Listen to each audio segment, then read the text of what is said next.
Bonjour et bienvenue sur cette nouvelle vidéo de Décodeur Bipop.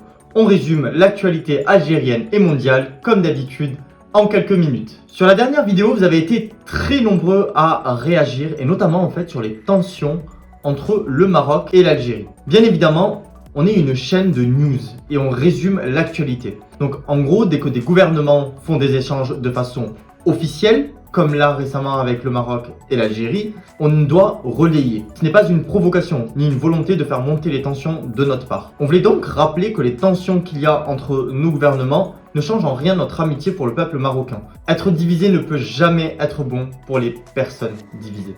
Donc voilà, c'est tout pour cette petite parenthèse. On salue donc tous les Algériens qui nous suivent ainsi que tous nos amis marocains. Aujourd'hui, on va faire le point sur les incendies, des nouveaux chefs des talibans, de l'Iran qui inquiète un peu, et pour finir, on ira voir comment les Suisses se servent de drones pour sauver des bambis. Oui, vous avez bien entendu, c'est des bambis. Si vous n'êtes pas abonné, comme d'habitude, on clique et nous, ça nous aide beaucoup. Donc le programme est chargé. On commence sans plus tarder. On va commencer en faisant un petit point sur la situation des incendies en Algérie. Hier, la protection civile annonçait que 15 incendies à travers 9 wilayas étaient en cours d'achèvement. 31 feux ont été éteints dernièrement. Et à ce jour, donc aujourd'hui, il n'en resterait plus que 8 qui sont répartis dans 7 wilayas. Le gaz a été coupé par mesure de précaution. Les villages les plus touchés sont privés d'électricité et de gaz toujours. Beaucoup de lignes de haute tension ont été endommagées et il faudra sans doute patienter avant que le réseau soit totalement revenu. Des décisions ont été prises ce lundi par le président de la République pour indemniser les sinistrés, bien entendu. Et beaucoup d'entre eux ont déjà commencé la restauration de ce que le feu a détruit. On est sûr que la région se relèvera et sortira de cette épreuve encore plus forte. D'ailleurs, comme on l'a souvent répété, ce qui est le plus ressorti de tous ces incidents, ça a été vraiment la solidarité de tout le peuple algérien. Dans la foulée, ça va être rapide, on va faire le petit point Covid. Les chiffres restent en baisse avec 710 contaminations et 36 décès en 24 heures. La campagne de vaccination, quant à elle, continue. L'Algérie a reçu 3 millions de doses de vaccins de la part de la Chine, ce qui devrait accélérer grandement la campagne de vaccination. Et on passe maintenant au sujet suivant. On en a parlé la semaine dernière, mais aussi hier. 20 ans après le renversement de leur régime en Afghanistan, les talibans ont repris le pouvoir à Kaboul. Mais qui sont en fait ces dirigeants, donc les nouveaux dirigeants de cette organisation? Alors attention, je pense que je vais écorcher des noms, c'est sûr et certain. Donc pour commencer, il y a Haybatullah Akhundzada, le leader suprême qui lui est le leader suprême des talibans. Il est à la tête des talibans depuis mai 2016. Le chef d'Al-Qaïda l'a qualifié d'émir des croyants. Et c'est ça qui l'a rendu crédible dans l'univers djihadiste. Ensuite, il y a Abdul Rani Baradar. Il a confondé le mouvement avec Mohamed Omar, plus communément appelé Mullah Omar. En 2010, il est arrêté au Pakistan et sera finalement libéré en 2018 sous la pression des États-Unis. Il est très écouté et respecté par les différentes factions talibanes. Il sera nommé chef de leur bureau politique situé justement au Qatar. De là, il va conduire les négociations avec les Américains et le gouvernement afghan. Après la prise de Kaboul par les talibans dimanche, il est apparu dans une vidéo postée sur les réseaux sociaux et a déclaré « À présent, c'est le moment d'évaluer et de prouver. À présent, nous devons montrer que nous pouvons servir notre nation et assurer la sécurité et le confort dans la vie. » Sirajuddin Haqqani, lui, c'est le numéro 2, juste derrière Haybatullah. Il est aussi le chef du réseau Haqqani. Ce groupe est considéré comme terroriste par les États-Unis. Il aurait été à l'origine de certaines des attaques les plus violentes en Afghanistan. Ce réseau a été aussi accusé d'assassinat de certains hauts responsables afghans et aussi d'avoir retenu pas mal d'otages occidentaux notamment. Et enfin, pour finir, Mohamed Yacoub. C'est le fils de Mullah Omar et le chef de la puissante commission militaire des talibans. C'est lui qui décide quelles sont les orientations stratégiques de la guerre contre le gouvernement afghan. Et donc ce serait lui derrière cette stratégie qui a repris l'Afghanistan en seulement 2 semaines. Donc voilà, c'est actuellement les principaux chefs de ce groupe taliban. Comme on vous l'avait dit hier, ils arrivent avec un message beaucoup plus modéré et ouvert à l'international que leurs prédécesseurs. Mais seul l'avenir nous le montrera. En tout cas, Biden, dans un long discours hier, a parlé d'une erreur commise par les USA sur 10 ans. La Chine et la Russie, quant à eux, se sont aussi exprimés à travers des porte-paroles et ont accueilli les talibans d'un bon œil. Ils ont promis de maintenir leurs relations économiques avec l'Afghanistan.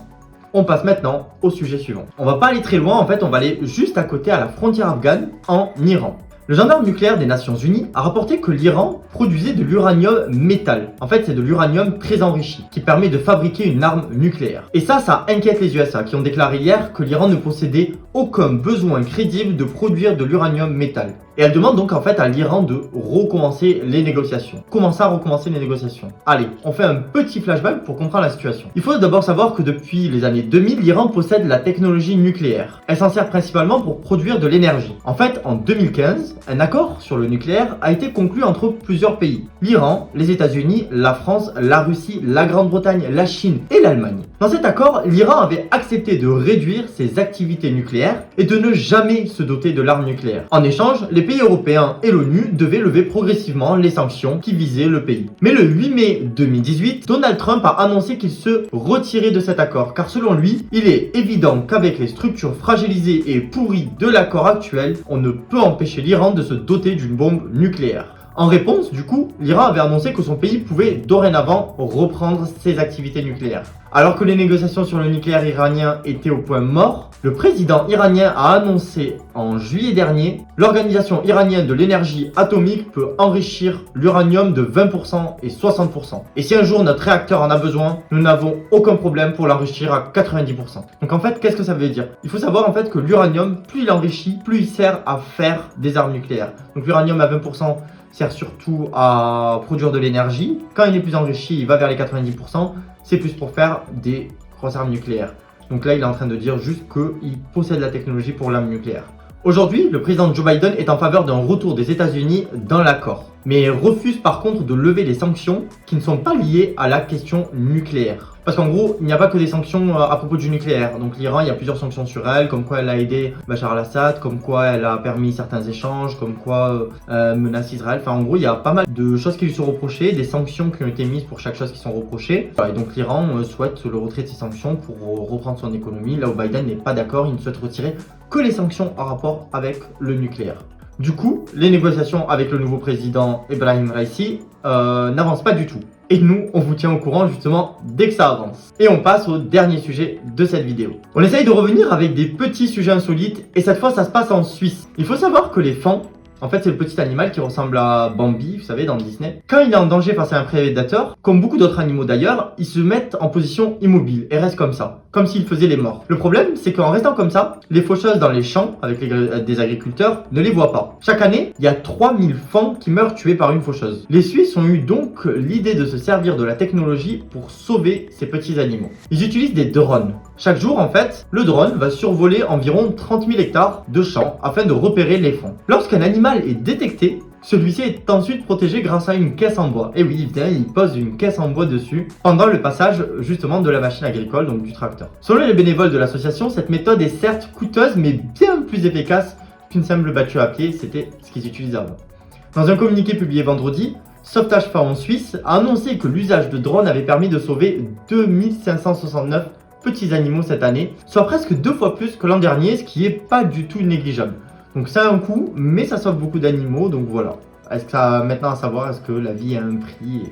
On rentre dans d'autres débats philosophiques comme ça. Donc voilà, c'est tout pour aujourd'hui. J'espère que ça vous a plu, que le format vous a plu, que vous avez appris plein de choses. En tout cas, si ça vous a plu, n'hésitez pas à vous abonner, hein, tout simplement. Et moi je vous dis à demain. Ciao!